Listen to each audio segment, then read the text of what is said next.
ఆంధ్రప్రదేశ్ కు కాబోయే ముఖ్యమంత్రి చంద్రబాబు ఇంటి దగ్గర భారీ భద్రతను పెంచారు. సో దానికి సంబంధించిన బ్రేకింగ్ న్యూస్ మనం చూస్తూ ఉన్నాం.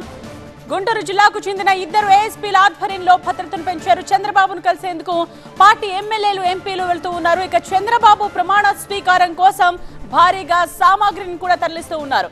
అమరావతిలోని రాయపూడి దగ్గర 50 లారీల్లో సామాగ్రిని తరలిస్తూ ఉన్నారు. ప్రమాణ స్వీకారం ఎక్కడనే దానిపై ఇంకా స్పష్టత అయితే రాలేదు. 2-3 ప్రాంతాలు టీడీపీ నేతలు పరిశీలిస్తున్నట్టుగా తెలుస్తోంది. పరిశీలనలో ఉద్దండ్రాయనిపాలెం అలాగే రాయపూడి రెండు కూడా ఉన్నాయి. అయితే ఏ ప్లేస్ ని డిసైడ్ చేస్తారు అన్నది చూడాల్సిన అవసరం కనిపిస్తోంది.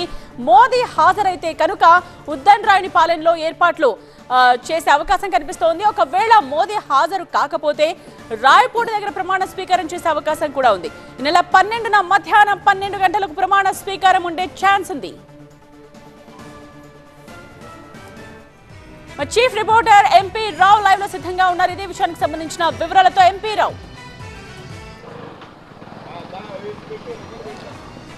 కాబోయే ముఖ్యమంత్రి చంద్రబాబు నివాసం వద్ద కోలాహలం కొనసాగుతూనే ఉంది. నిన్న రాత్రి ఢిల్లీ నుంచి తిరిగి వచ్చారు చంద్రబాబు. ప్రస్తుతం ఆయన ఉండవల్లిలోని నివాసంలోనే ఉన్నారు. అయితే చంద్రబాబు ఇంటి వద్ద నిన్నటితో పోల్చుకుంటే ఈరోజు భద్రతను భారీగా పెంచేశారు. గుంటూరు జిల్లాకు చెందినటువంటి ఇద్దరు ఏఎస్పీల ఆధ్వర్యంలో ఇక్కడ భద్రత పర్యవేక్షిస్తున్నారు. ఎందుకంటే చంద్రబాబును నిన్నటి వరకు కూడా ఉన్నది ఒక ప్రతిపక్ష నేతగా మాత్రమే ఉన్నారు. ఆయన రేపో మాపో సీఎంగా కూడా ప్రమాణ స్వీకారం చేయబోతున్నారు. కాబట్టి ఆయన భద్రతకు సంబంధించి పూర్తిగా పోలీసులు తమ అధీనంలోకి తీసుకున్నారు. భారీగా భద్రతను ఏర్పాటు చేశారు. అలాగే లోపలికి వెళ్ళేటటువంటి వారిని కూడా, అంటే ఎవరెవరికి అపాయింట్మెంట్స్ ఉన్నటువంటి వారిని మాత్రమే లోపలికి పంపించే విధంగా కూడా ప్రతి కారుని కూడా చెక్ చేసి మాత్రమే లోపలికి పంపిస్తున్నారు. ఈ రోజు కూడా పార్టీలో నిన్న గెలిచినటువంటి ఎమ్మెల్యేలు ఎంపీలు కూడా చాలా మంది ఈ రోజు చంద్రబాబును కలిసేందుకు రానున్నారు. అలాగే కొంతమంది అధికారులు కూడా చంద్రబాబును కలిసేందుకు రానున్నారు. అయితే ఈ రోజు సాయంత్రం 6 గంటల వరకు కూడా ఎన్నికల కోడ్ అమల్లో ఉన్నందున అధికారులు ఎవరు కూడా చంద్రబాబును కలవడానికి రావడం లేదు. ఏదైనా ప్రోటోకాల్ పనికి సంబంధించి ఒకరిద్దరు అధికారులు, ప్రోటోకాల్ అధికారులు అలాగే ఐఎన్పిఆర్ అధికారులు వస్తున్నారు తప్ప మిగిలినటువంటి అధికారులు అయితే ఎవరు రాలేదు. సాయంత్రం తర్వాత ఎన్నికల కోడ్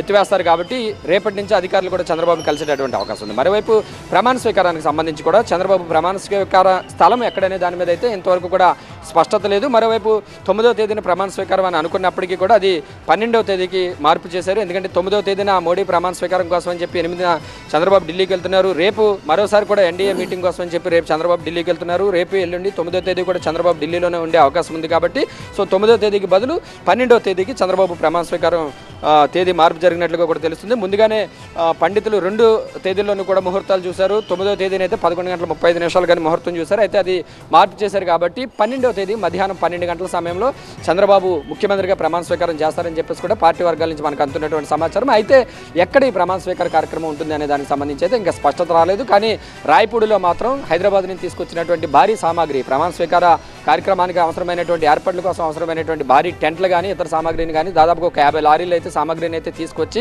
రాజధానిలోని సచివాలయం పక్కనే ఉన్నటువంటి అమరావతి సచివాలయం దగ్గరలో ఉన్నటువంటి రాయపూడి వద్ద అయితే ఉంచారు. అయితే 2-3 ప్రాంతాలను కూడా పరిశీలిస్తున్నట్లుగా తెలుస్తుంది. ఒకటి మంగళగిరి ఎయిమ్స్ దగ్గర భారీగా దాదాపుగా 300 ఎకరాల ఖాళీ స్థలం ఉంది కాబట్టి అక్కడ చేస్తే బాగుంటుందనే ఒక ఆలోచన కూడా ఉంది.